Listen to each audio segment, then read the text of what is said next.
ओम श्री शिवकेशव अभिन्न अष्टकम्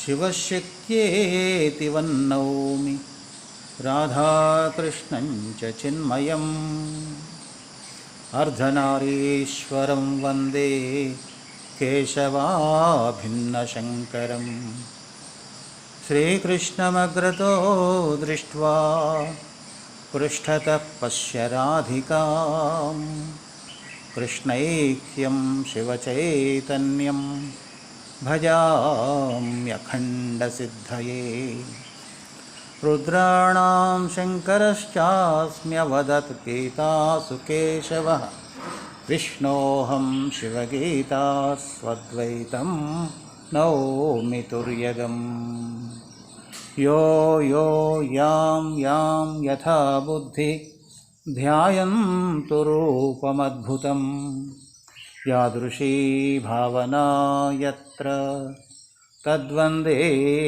ब्रह्मकेवलम् ब्रह्मिष्ठोऽपि स्तुतिं वक्ति नमस्कुर्मो यथा बलम् बहुवचनमत्रोपाधिगमैक्ये न विद्यते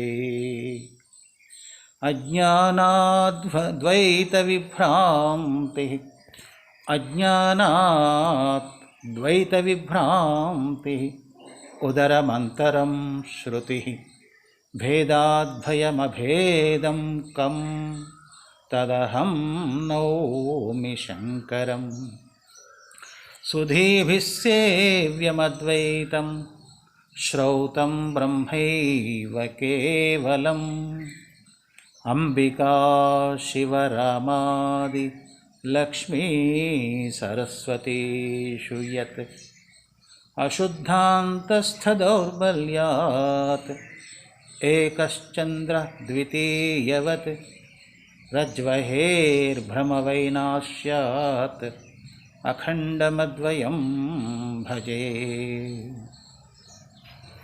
अखण्डानन्दगिर्याख्य स्वामिनेरितमष्टकम् शिवकेशवमद्वैतं चैतन्यज्ञानमुक्तिदम् इत्यभिन्नशिवकेशवाष्टकम् सम्पूर्णम्।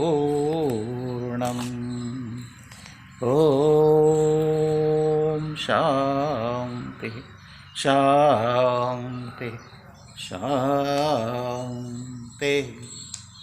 ॐ नमः पार्वतीपतये हर हर महादेव।